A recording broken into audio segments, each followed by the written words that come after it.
Hi everyone, PD Mangan here. And I'm here with Andrew Tate, who's a world kickboxing champion, and he graciously agreed to my interview, and I'm really happy to have him on. Welcome, Andrew. Thanks for coming on. Thank you very much. I'm glad to be here. Great. Um, Andrew, you can correct me if I'm wrong in anything here. I'm going off of what I've read on Wikipedia and some things from what I remember you saying online, mainly on Twitter. Andrew is a three-time world kickboxing champion, and he is 31 years old. He is originally from Chicago, Illinois, in the United States. And he currently lives in Romania, although he's coming to us from Copenhagen, Denmark today. So Andrew, first of all, about your origins. You grew up in Chicago, and your father was a chess master. And so yeah, so what I'm wondering, this leads to the question that becoming a kickboxing champion seems like an unusual deviation from having a father as a chess master, and so I would have guessed that you would have been expected college, for example. I assume, correct me if I'm wrong, that you had a more or less middle class upbringing. So how did that all work out? Yeah, so I actually started with chess. So I started in following in my father's footsteps. I was a state chess champion for Indiana at the age of 12 or 13. So I was a chess kid, as it goes. So I played a lot of chess from a very, very young age. And I think chess is actually probably the foundation for a lot of my beliefs in life. And I know it's a bit cliche to compare life to a board game, but chess is one of those things where all of the responsibility for the victory or the defeat lies firmly on your shoulders. You never hear someone talk about it because that it's you and only you. And if you're victorious, it's because you saw something your opponent didn't see. And if you lost, it's because you missed something. And all of the responsibility lies firmly on your shoulders. Where I started with chess very young, to me, it was very easy to transition into something like fighting where it's one-on-one. There's no team involved. It's 100% personally responsible. So to me, all the things I found appealing in chess, I actually found appealing in fighting. So to me, they are quite similar forms of war as such. So yeah, I started with chess, and then I grew up. I actually grew up just outside of Chicago, at the very top of Indiana, Gary, Indiana, which was the murder capital of the world at the time, the murder capital of America at the time. So I grew up there, and then we moved to England. My mom and dad split up when I was about 12. So when I moved to England, my chess career kind of finished because I lost my coach. And then I moved over to the kickboxing side of things. And that's it. I started fighting. I never intended on being world champion. I just intended on fighting, and things happen, and fights come, and you win. And before you know it, you're fighting for a world title. So that's how it all worked out. Right. Well, so that's interesting because I play a little chess myself, though nowhere near at any fantastic level, and also my favorite spectator sport is boxing. So it's interesting similarities there. Yeah, individual sports. So you said I believe that you were 16 years old when you first went into a kickboxing gym or started kickboxing or something like that, and what got you into that? Why kickboxing? Did you see people kickboxing? Did you know people, or were you interested in building your fighting skills for real life, or how did that work? Yeah, I mean, chess left a massive void in my life when my dad stayed in America and me and my mom and everyone went to England. England doesn't have any of the chess scene that America has. They don't have any of it. It's not in schools. There's no tournaments. All the things that existed in America, I was a big part of. Didn't exist in England. So for a few years, I was adapting to the new country and such. And then I knew I wanted to do something with my time, something constructive. I actually started playing drums. I just picked up a drum kit and started playing drums. But it annoyed me that if I was going through life and I told someone I can play the drums, they say, okay, show me. And I say, well, I can't because I don't have a drum kit. I don't have drumsticks. There's all these things I needed. And it sounds stupid, but in all sports, if you play football, you need a ball, you need a net, you need a team. I thought if I learned to fight, it's something I always have with me, something I always have, which was the basic motivation for it. I didn't really care about kickboxing, boxing, mixed martial arts, nothing. Just by complete coincidence, the gym I walked into was a kickboxing gym, and that's how it went. I walked in there and I said, I want to learn to fight. And my coach is a Bosnian special forces. He fought in the Yugoslav conflict. He's been shot 8 times. He's an interesting guy. He said, well, okay, let's go. And that was it. And from there, it was just a brutal twice a day, 3 or 4 hours a day, just brutality. And I stuck with it when most people wouldn't. And ended up winning some fights. So that's how it went. I started at age 16. I became a world champion for the first time at 23. And then I won my last world at 28. So I was fighting for quite a long time. Wow, that's awesome. So getting into that, what sort of I can imagine some young men going into a gym like that, in a kickboxing gym, and getting their ass kicked, and and then thinking, well, maybe this isn't for me. And so, what does it take? What kind of persistence? What do you have to be telling yourself to go from a beginning kickboxer to becoming a champion a few years later? And I'm going to reference back to chess once again. This is once again where I'm just going to change that.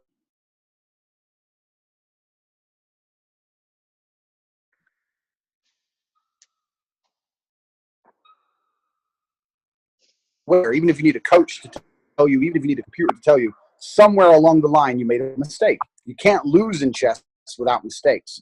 So you'd go back to the drawing board, you'd analyze everything, you try and find the mistake. And this was always my mindset towards anything. I walked in there, I got my ass kicked, and I left and thought, why did I lose? Well, I got tired. Okay, I need to run. Why? Oh, he hits harder than me. I need to get stronger. He's faster than me. His jab's quicker than mine. And I just broke it down and thought, why am I losing? And when you look at life that way, if you construct it and you break it down into the whys, you know what the battle plan is. I see this all the time, like on Twitter and stuff. People are like, oh, my life's shit. My life's shit. And I'm like, why? And they're like, oh, because X, Y, Z. And I'm like, well, if you know why it's shit, you already know what the problems are. Why are you coming to me for advice? Like, what do you want me to do about it? You know what the problem is. I'm overweight. Why? Oh, I don't know. Well, you eat too much. I need to go to the gym. You know why you're overweight. You just don't want to do anything about it. So with me, my whole mindset from a very young age is working out where the mistakes were made and rectify them. And in my first day in the kickboxing gym, I got knocked out, clean asleep. But I was back the next day with my gloves saying, look, fuck you. Let's go. That's just how I was as a person, and I just didn't want to give up that easily. I've never been the kind of person to give up on something I really wanted to do, and I knew if I applied myself, I'm a firm believer in hard work, and that was it, really. Just quitting didn't cross my mind at any point. The absolute truth. It never even crossed my mind. So. Oh, that's awesome. I was thinking, a long time ago, I used to play chess with a guy, just fun game. This guy was really good, and he beat me every time. And he told me something. He said, to get good at chess, you really have to want to win. Yeah. And I thought, yeah, I treat chess as just fun pastime, and that's why I lose. And so I can see where you're talking about there in kickboxing. Yeah, you want to win. Absolutely, and that's the great thing about fight sports is that you can't have to fight sports. Like, you're either going to get your ass whooped your whole life, or you're going to be doing the ass whooping. There's right. So if you're going to do it, you need to do it.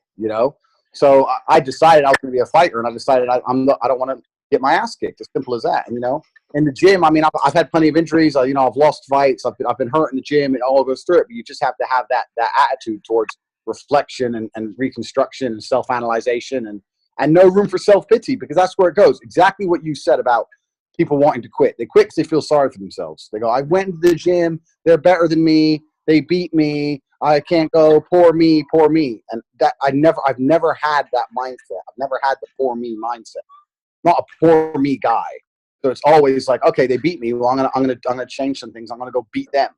You know, and this is just the way I was really raised. I was raised with this, you know, maybe it's the chess, maybe it's the nature of chess and chess tournaments and the way I self-analyze, or maybe it's just, you know, my upbringing and such, but it was never a poor me situation. It just didn't exist in my household. It just wasn't a thing. It was never a, this happened to me, poor me. It was, this happened to me, well, do something about it, you know? It's just how it's always been. So to me, it comes so naturally. I find it amazing for men, especially more than women, living their lives out there with this self-pity and this hanging on their shoulders. I think, what the fuck? How can you exist in that mind frame? I don't understand how you can even be remotely happy with yourself existing that way.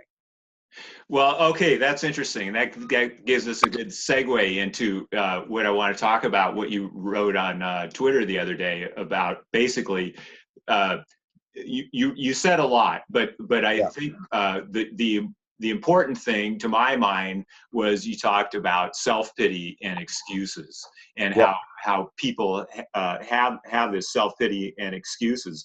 So now what you just said was you were raised that way. You never thought otherwise.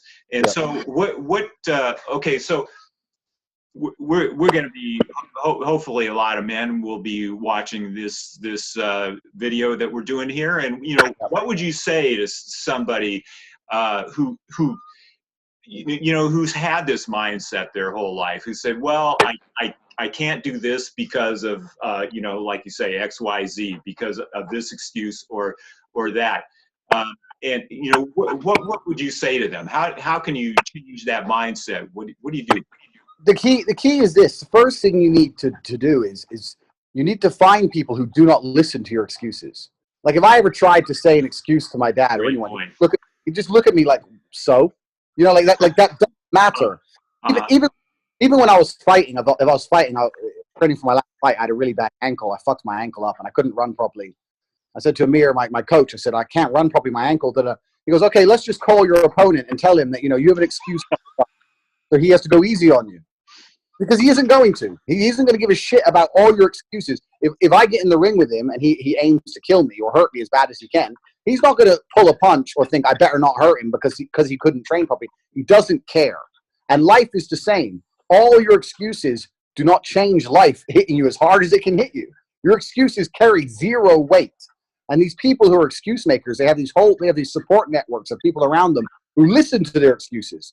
Oh, I can't do this. Why? Because of X, Y, Z. Yeah, it's true. You need someone to say, no, you can do it. You just don't want it enough.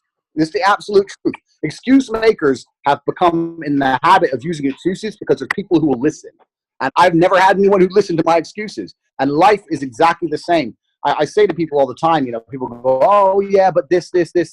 And they have their reasons for whatever. And I just sit and go, you know, you can sit and we'll use weight loss for an example. I when I was training, I had lots of people ask me about weight loss and these things. I don't know. I'm not nearly as knowledgeable as you about nutrition or none of that stuff.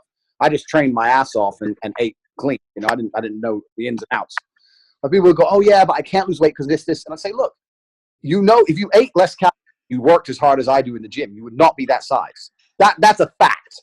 So you can come at me with all your excuses about how you have no time and your thyroid and all this bullshit, or you can do it. Because when people look at you, they just see the result. They just see someone who's in shape or someone who's not in shape. They don't look at you and see all your excuses and all your bullshit. Then no one's interested. No one has time to listen to them. So you just have to push forward and be successful regardless. So what I'd say to the excuse makers is next time you catch yourself using an excuse for something, pay attention to who's listening to you because they're facilitating your garbage. You come at me with your excuses. Come at me with your excuses and we'll see how long they last. Because the truth is I don't give a fuck. I don't care. I'm not interested. You either want to do it or you don't want to do it. And if you really wanted to do it, you'd be doing it already. So this is my belief system completely and utterly. Especially on Twitter. I get loads of people saying, I really want to do this, but. And I say, no, you don't. Because if you really wanted to do it, there wouldn't be a but. There wouldn't be a but. You'd already be doing it. You know, so these people, they just get in the habit of having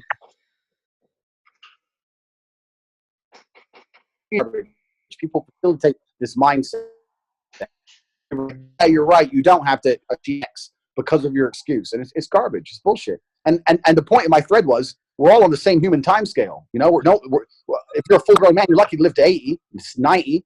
You know, you got a certain amount of years, and how many years are you going to spend saying excuses and praying that, you know, people are going to believe you? It's okay. You're either going to do it or you're not going to do it. And then it's going to be the end. So what the fuck are you waiting for? That was the point of the thread, really. Right. I think that's tremendous, because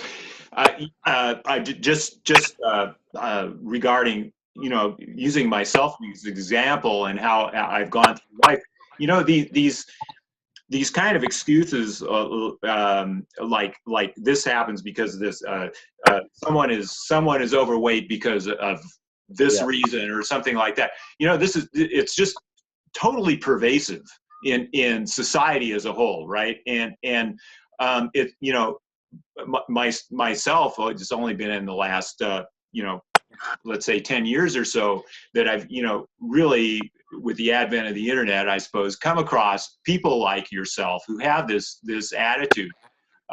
You know, in most cases, it's just, you know, you grow up, you go to college, you get a job, and you know, you go through life, and you don't aspire for much more as long as you're making a decent living. Yep. Pervasive. Yeah. The word you use, pervasive, I love, because that is absolutely correct, and it translates across everything. It translates across everything. I have some beliefs that people call me crazy for. Like I say, you know, I've had people come to me and say I'm depressed, and I'm like, well, why? And they go, I'm depressed. And that's why I'm a fat, lonely guy with no girlfriend. I say, no, you're not fat and lonely because you're depressed. You're depressed because you're fat and lonely. You got it the wrong way around, you know. And what you're using is depression as an excuse, a facilitator to avoid going to the gym, to avoid fixing your life, because now you have a ready-made, fully packaged excuse that Western society buys at a heartbeat. Oh, well, he can't do anything about his life. He's depressed. Oh, this kid doesn't want to behave. He has ADHD. Oh, this person doesn't want to do this. You know, it's all these pre-packaged excuses that people can just pull out their pocket and say, this is my reason for doing my life wrong. And it's garbage. I refuse to believe any of it. I'm sorry. I refuse to believe any of it. You know, it's completely down to you to build the life you want to make. When I had my Twitter account, I tweet on my brother's now. When I had mine, Cobra, I was verified and da-da-da. The internet went nuts when I said that I believe in depressing situations and I believe in feeling depressed. But I also believe that it's down to you to fix it. I don't believe that popping pills all day is going to fix that problem. I believe that you need to change your scenario so you're in a scenario that makes you happier. When I said this, I basically said clinical depression as it's currently understood is sold as this big evil monster that comes out of nowhere. I don't believe that bullshit. Most people are depressed or just living lives they're unhappy with, and they need to change them. The world went nuts. People were going crazy, so desperate to defend their mindset. And I'm sitting there I'm reading it thinking, why are you so desperate to defend the thing you say cripples your life? You say depression cripples your life, and you are desperate to defend it. You're desperate to convince me that it's real and convince me how dangerous it is. Why are you sticking up for this thing? This is what's ruining you. You know, if you were half a man and they're coming and you're supposedly depressed, you'd fight against it with everything you've got. You'd say, fuck depression. I'm going to the gym. Fuck depression. You'd fight back. Instead, you're sitting at your computer typing at me, a happy person, telling me I need to change how I think. And like, what the fuck? It's craziness to me. And it's because people religiously defend their excuses. They religiously defend their ability to absolve responsibility. If they have a way to get rid of the responsibility and pass it on to someone else, they'll defend that with everything they've got. Because if they can't defend that, if they have to face the reality and they have to look in the mirror, they're gonna be really pissed off. So they need to just go, oh no, my life's I'm a black person from the ghetto, so my life's bad. I'm half black. I grew up in Gary, Indiana. My life's not bad. Oh, I'm from a single mother. My life's bad. So was I for a large portion of my life. Like, I've heard every excuse. And it's all bullshit. And people just want to keep them as this blanket to hide under. And that's why I refuse to buy them. I refuse to buy them, absolutely. And Western society, you use the perfect word, pervasive. It's absolutely through and through. Everything people do is just tinged with this, oh, but I can't because but. It's garbage. Garbage. Wow, that's fantastic, Andrew. I mean, I agree. The thing about depression, you know, that I posted something myself recently. I wrote an article a while back about depression being physically being inflammatory, right? And so where does this inflammation come from? Basically, diet, exercise, sleep, and so on. So these are all ways that you can, you can take care of it. And, and I get this pushback. They say, no, it's a chemical imbalance in the brain. And so this is they are wedded to this idea because this is one of the prepackaged excuses. And depression, the reason depression is so violently defended is because depression is a universal excuse for everything. Depression's the cure-all. Depression's the cure-all excuse for why you're out of shape, why your marriage is falling apart, why you're an idiot, why you're broke, why you ain't paid your mortgage, why you don't go to work. Every single bad thing in your life, you can pull out the one cure-all excuse, depression. That's why it's so violently defended. And even the point you made about diet and inflammation, of course you're depressed if you're fat, you're eating shit, you're not training. And this is my exact point. Depression as it's currently taught is that you can be going through your life and your life can be perfectly fine, and absolutely out of nowhere, for no reason, from the sky, something's going to cripple your brain to a level where you can't function.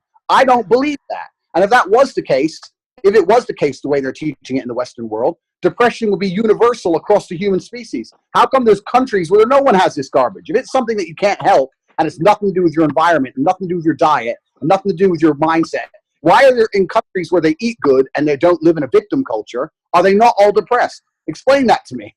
It's something which has been manufactured, and people just don't want to accept this because it's their cure-all excuse. There are people going through their lives and their shield against all criticism they ever receive is depression.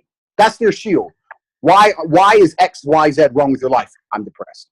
That's their shield. They don't want to lose their shield. When you point out they need to eat better and go to the gym and look after themselves, no, that can't possibly be true. No, they need their shield. No, it's not my fault. It's come out of nowhere, and my life's just been crippled by this terrible thing. Garbage, absolute garbage, man. And it's pervasive. And depression's a great one because it's a cure-all for everything. But there's lots of things like and this is a family issue. One of my cousins got diagnosed with ADHD or one of these disorders or something. And I said, if it was my cousin, I said to my uncle, I said, if you were raising him the way Dad raised me, his ass wouldn't be talking back. I'm telling you, you can say he's got whatever he's got, but he ain't putting his hand in fire because he knows he's going to get burnt. He ain't repeatedly putting his hand in fire because he knows there's a consequence. He's living life without consequence. Now he's acting like a little shit. If he had consequences for acting a certain way, he might think twice. It's like, that's how I see it. Like, you pull out this excuse for your kid to be an idiot and get expelled from school. You need to drop the garbage or fucking discipline your child. It's just craziness, man. It's craziness. It really is the scourge of the Western world. I have a unique view on the world because I live in Eastern Europe, which is it was a communist country, in the 90s where I lived. It's only 25, 30 years ago. And there's certain hangovers from communism which are still there. It's technically a poor country, et cetera, et cetera. But things like discipline, things like gender roles, things like all these things are still very firmly in place. There is no victim culture. There is no, we're all depressed. There is no kids acting like idiots. There's none of this shit because family units are still together, and you can't act like a dickhead because your dad's gonna smack you in the mouth. So it's just like like in the Western world, we've forgotten so many important things. We've gone so far off track, and they're all interlinked. Everything from the excuses to why marriages are breaking down to how kids are being raised. Everything is interlinked, and it's all falling apart. And I find it amazing, especially like when Twitter to me is like a social experiment. I can scroll through Twitter all day and see some of the garbage people are tweeting. And I'm like, do people think like this? Like, is this how people live? And you read some of these things like, oh, you can't do this, you can't do that. And we have people out there now trying to rewrite human history and the way humans have always been raised. If I fucked up, my dad hit me. Now, people can say that's wrong. I'm happy with who I am and the life I live, and I'm happy I was hit. He didn't beat the shit out of me. He wasn't abusive, but if I fucked up, I got hit. And people are saying that that's completely wrong. And I sit and I just wonder, I think, throughout the 500,000 years of human history, kids have been getting hit. Throughout the 30s and 40s and 50s and 60s, kids got hit. Everyone was fine. We're all still here. We still push forward. We still went to the moon. We still built all these great cities. And now you want to come along now and say that all of human history is wrong and we can't discipline kids anymore. And you think you know better? Like real, has anyone else seen the disconnect here? Right. I'm like, bullshit. I think I think that you know, one thing in the Western world, as opposed to Eastern Europe where you are, is that you know, in a sense, we have the luxury of being able to do that. You know, in Romania, like you said, 25, 30 years ago, they're a communist country. There's, you know, leftover poverty and so on, and you know that poverty imposes discipline.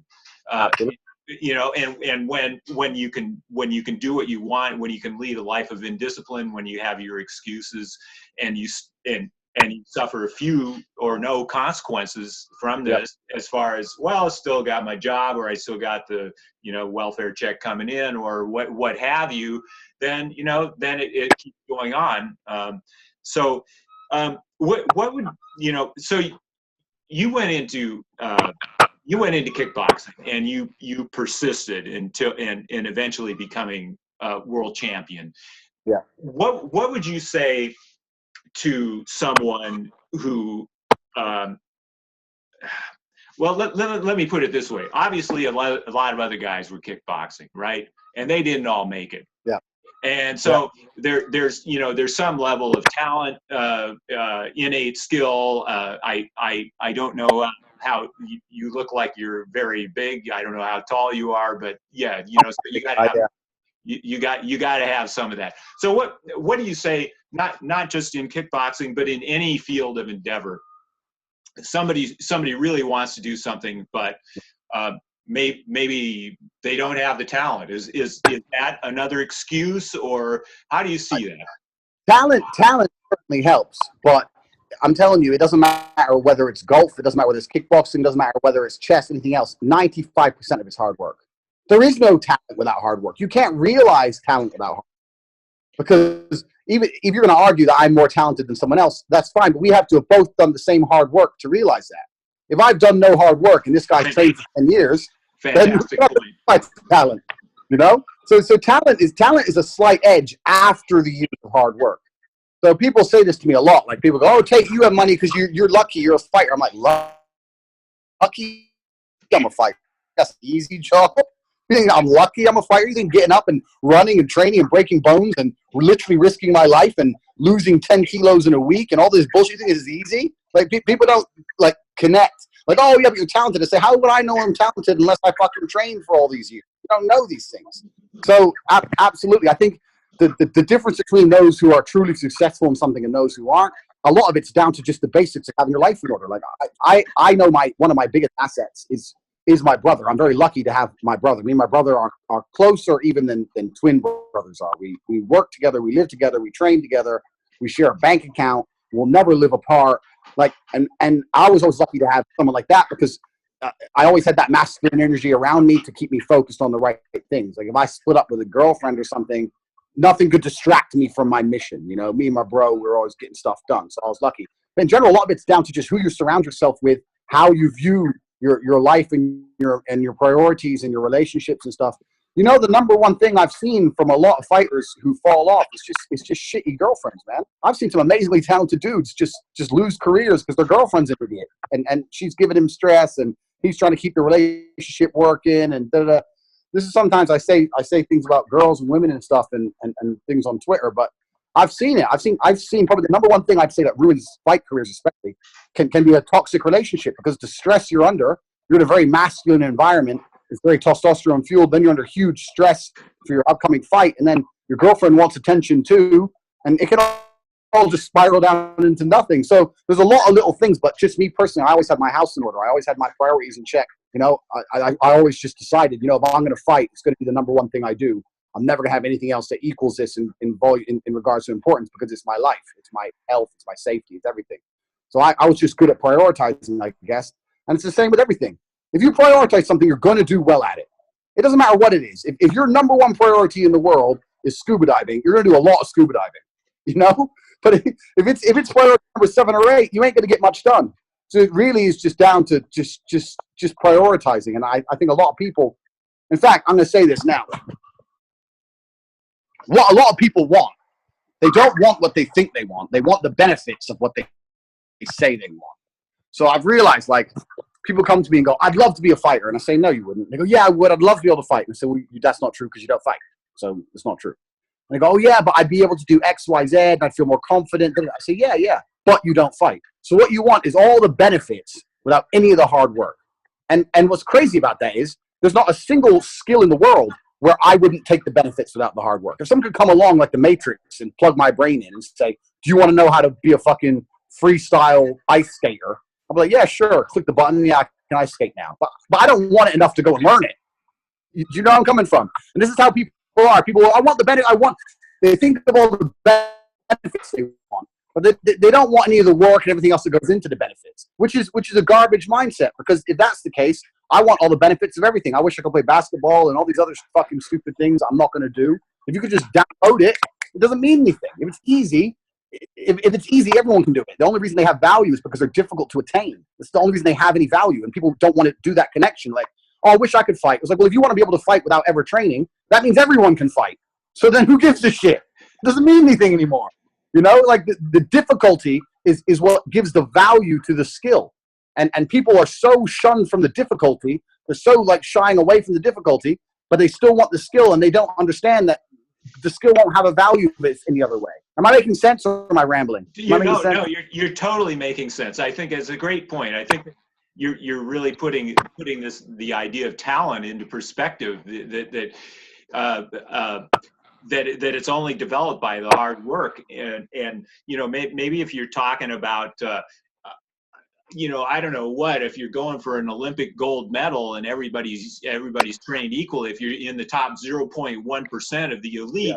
You know, yeah, you can say, well, yeah, maybe that guy's got an edge because he was born with it. But anything else, you know, you're talking about and even at that level, they did the 99.9% hard work to get to that point. So I think that's a great point, and I think that you know, people. You know, I haven't really thought of it in those terms. You know, but I think you're right. You know, you've got to just you know, you got to do the hard work to develop the talent. I think that's you got to grind. You got to grind out for a long time to find out if you're talented. You know, you got to do a good 10 years of hard work before you can even look back and think, am I talented or not? You got to do a whole bunch of work first. You know, and right. people don't want the work. And the number one thing, man, is for me personally, I see a lot of people on Twitter, a lot of people message me and they say all these things they want, and they don't understand that it's basic economics. Gold is valuable because it's hard to attain. Like having a nice body is valuable because it's hard to have a nice body. If you could have a nice body at the click of a hat, then no one would give a shit. So all these people are like, I want this. If they don't want to work for it, it's like, well, you're trying to defy the law of capitalism and economics, along with being lazy. Like, that's just not going to happen. All the things you want only have a value because they're hard to get. And that's not going to change. The second they become easy, in the future, when they invent a pill that gives us all six packs, no one's going to give a fuck if you have a six pack. How it is. Totally. I just total agreement there. Yes, everything valuable is valuable because it's scarce, because it's hard to get. Otherwise, it wouldn't be valuable. I mean, this is what you know. People who try to make excuses for the way they are, like saying basically along the lines of, oh, this way that I am or the way people are is just as good as the other thing. You know, it's totally illogical because it isn't just as good. The things that are more common are less valuable, and the things that are more valuable take hard work, or like you say, gold. That perfect example. It's valuable because it's scarce. And this is the Western world, but this is the Western world. We're all the same. It's all the same. I don't know about in America, but where I lived in England, they're trying to convince people that being fat isn't unhealthy. Now, like, you can be fat and healthy. You cannot be morbidly obese and as healthy as someone who's not morbidly obese. I don't give a shit what you say or what bullshit science you want to pull out. That's not possible. Let's run 100 meters and let's see. If you want to pull a little bit of that theory to the test, let's go do it. You know, like, but they just don't, everyone's the same. Everyone has this because people.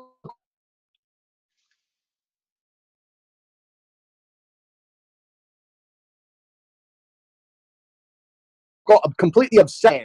Everything must be fair, and if people aren't the same, life's not fair, and that's bullshit. People being the same and things being fair are actually completely different. Two people can attempt the same thing fairly, and one can fail and one could succeed. But if someone succeeds, they look at them and go, well, that's not fair. That's not fair. And they're trying to drag him down again. It's just really, it's a crazy mindset. And the most dangerous thing about it is it only exists in the West. If you go to China, where they're building all our stuff, and they have all these huge factories and stuff, you think you can walk around there and say, I'm depressed? You can walk around there and say, oh, well, that's not fair. No one gives a shit. It's sink or swim. That's how it is. So you better learn to swim, you know? And there's people out there who are surviving on, even in Romania where I live, the average wage is about $500 a month. And the prices really aren't too different to America. Like the price of a can of Coke or a price of a meal is not too different. And people are fucking surviving, man. And they're surviving. They got houses, they got cars, they're eating good, they're in good shape, they're going to the gym, their nails are done. I'm like, how the fuck? Because they're not waiting for anyone to come save them. They're not waiting for a politician to give them a tax break. They're not waiting for a welfare check. They're not blaming the Republicans or the Democrats. They're just like, it's down to me. Now this is what I got. So you got to make it go. You got to make it do. You know. And it really is crazy. This whole mindset is strange. This fair mindset is completely odd. An analogy I like to use when I had my old Twitter and I was getting constantly attacked because I was verified. Once you're verified on Twitter, it becomes a completely different place because you can select to only see interactions from other verified people. So all the verified people are constantly fucking arguing with each other. All the nobody blue checks who no one's heard of are constantly fucking bickering. So as soon as I got verified, I started getting all these assaults from these weird like feminists and these fucking weird people. And like I made a point is that, have you ever played the video game The Sims? You ever played that video game? I have never played it, no. It's a video game where you build a little person and you make him move around, whatever. And you choose the little person's attributes at the beginning of the game. And I'm saying if life was the same as this video game, if you could choose your attributes at the beginning, nobody would choose to be fat, weak, lack confidence. No one would choose any of these things. All the things everyone is saying are okay now. It's normal. It's fine. It's okay. If you had the choice, you would all choose to be big, tall, strong, confident individuals. None of you would choose the life you're currently living. And what they're trying to do is, instead of rectify the things they're not happy, rectify their problems with themselves, they want to put a spin on it and convince the world that it's good. It's good to be obese. It's good to be depressed. It's good to lack confidence. It's good to be this. It's normal. It's normal. There's something wrong with you, Andrew, because you're toxically masculine. You have the problem, you know. And they start pointing the finger the other way. And if people were given a choice from the offset, no one would choose to live. No one would choose to be fat, unhappy, lonely, and depressed. No one would tick those boxes. So when these people are trying to put a spin on it and convince the world that it's normal, I don't buy it for a second. I refuse to buy it, and I just don't buy it. And this is probably why I piss so many people off. Because I won't even entertain their bullshit for half a second. They're like, oh yeah, but I don't care. No, but you haven't heard me. Don't want to hear because I don't give a shit. Don't care. I can't stand it. But yeah, pervasive. The word you use, man, perfect word, pervasive. Yeah, right. So I was thinking about this idea of some people have, what the psychologists would call an internal locus of control versus an external locus. So an internal locus, I mean, I could hardly think of a better example, but you believe that, everything depends on yourself. Nobody's coming to save you. It's like the people you're talking about in Romania that make $500 a month, but they're getting by because they know nobody's coming to save them. It's all up to them. And versus the external locus of control, which is all these conditions around me are affecting how I am and what I'm able to do and so on. I think in the Western world, this has become more again, that word pervasive, that it's a shift to the external locus of control. And so absolutely, crazy. You know what I find most crazy? When you speak of control, one of the very few things you have control over in this world, because we can't control very much. Like even we can do our best to maintain healthy, but you can still be unlucky and have a brain hemorrhage. You can still get hit by a car. You can't even control your personal safety. You can't control the weather. You can't control if your company you work for is going to shut down. You can't control if the government's going to change. One of the only things you actually have control over is your state of mind. That's one of the few things you can affect directly in real time. You can wake up pissed off and sad, and you can brush your teeth, and you can make a coffee, and you go, you know what? Fuck it, I'm not sad. I'm the fucking man. And you can bang. You can do that. And people go, no, you can't. I say, yes, you can. That's one of the only things in the world you have control over. You don't have control over anything else. And that's where life starts from. It starts from in your head. Every movement you do with your body starts in your head.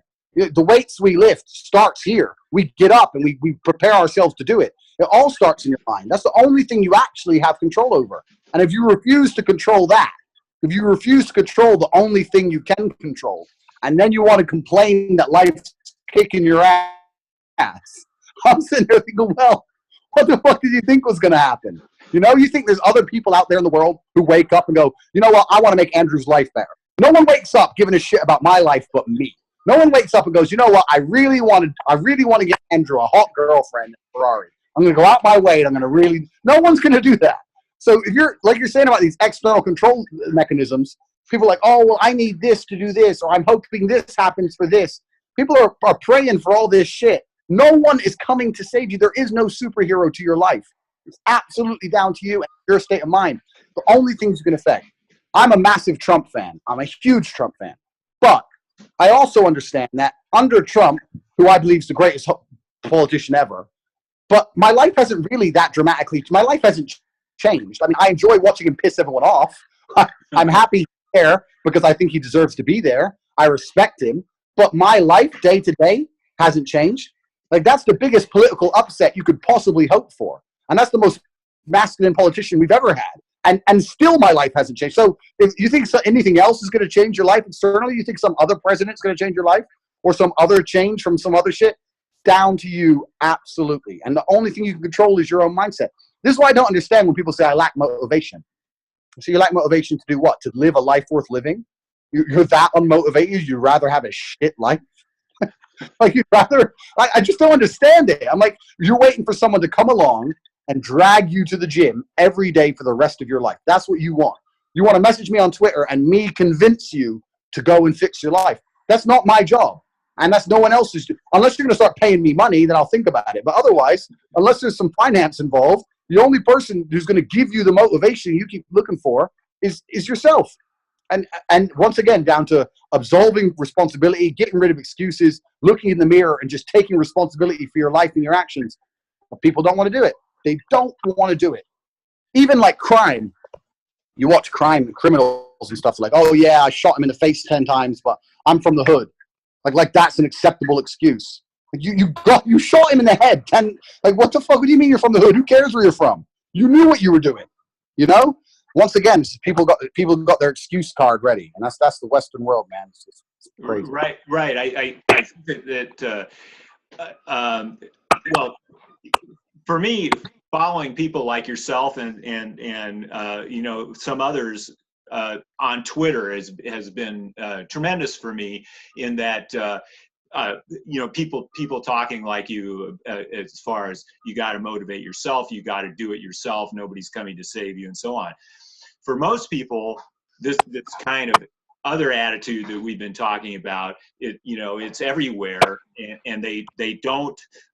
You know, it's just so easy to fall into what everyone else is doing, and they don't have people like yourself telling them this, that they you know, it's almost crazy, but it's almost like people don't even realize that they can do this. They need a, you know, with kick in the rear, you know, to understand that it's all to them. If they want to change, they've got to do it themselves. Absolutely. Like I'm 31, so I haven't got any kids yet, but in the next 3 or 4 years I'll have kids. And let me tell you something. They ain't gonna come to me with no excuses about nothing. And it's down to how you're raised. These people are raised with an atmosphere of, if I come up with a good enough excuse, then I don't have to do it. Or if I come up with a good enough excuse, it's okay, I haven't achieved this. That's the bullshit that needs to go. It's the people, I don't listen to excuses and people call me an asshole. I see myself as the absolute opposite. I'm a philanthropist. When you come at me with your excuse and I tell you to fuck yourself, I'm being a nice guy. You may not notice it. You may not see it, but I'm promising you I'm being nicer to you than if I were to sit there and go, oh, yeah, okay, yeah, I understand. Nah, fuck that bullshit. Get to fucking work. That's how it is, you know? So completely, man. It's down to the mechanisms. It's also like a lot of it's down to the people you hang around with, man. If you hang around with a bunch of winners, none of them are making excuses. and you hang in a group where you can't pull out the excuse card because no one's interested, and then you're going to change your mindset. You look at these people who are making excuses and are depressed and stuff. One guy was depressed, and he was sending me links he put in a forum, and the forum was a depressed forum. I was like, so what? You hate your life and you're depressed, and you sit there all day talking to other people who hate their lives. Where's this going to go? Like, where do you, like, you don't want to talk to me because you think I'm an asshole. Well, I'm happy, and I'm moderately successful, so maybe you should want to talk to me. Maybe I'm the guy you should be trying to talk to. Maybe you should be listening to me, not the other people who hate themselves. And what the fuck are you listening to what they say for? You know, so people are just lost, and sometimes the only way to be shown the path is just to be told to fuck off. Sink or swim. I love the sink or swim analogy, man. Sometimes that's how life works. Do it or don't do it. That's it. Or don't do it. My coach said that to me for one fight. Talking about my ankle, I was talking about earlier. I was saying, I can't run. He goes, you gonna fight or not? I was like, yeah. He goes, then fucking run. That was the conversation. But there wasn't no, well, let's go to the doctor. It was like, are you gonna fight? Yeah, then run. That's it. There's no between. And that's, people are trying to live in this gray area. You got to get rid of the gray areas. It's do or don't. So that's how I believe.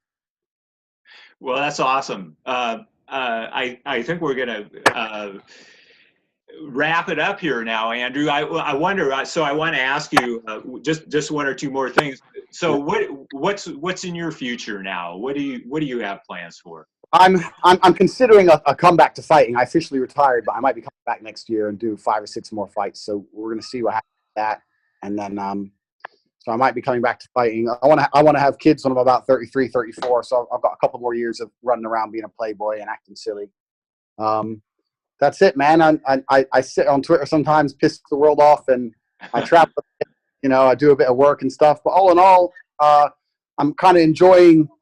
I had such a rigid framework to my life when I was fighting for so many years. I'm kind of enjoying now being a bit of a vagabond and just living in hotels and sleeping in and dumb shit. Because for 10 years of my life, I always had something hanging over my head. I always had the pressure of a fight in my mind. And now that's gone. So I'm kind of enjoying it, but I'm also kind of missing the pressure. So maybe I'll go back and we'll see. I'm in one of those kind of limbo periods. But all in all, man, I'm just waking up each day. If I wake up and both my arms move and both my legs move, that puts me in a good mood.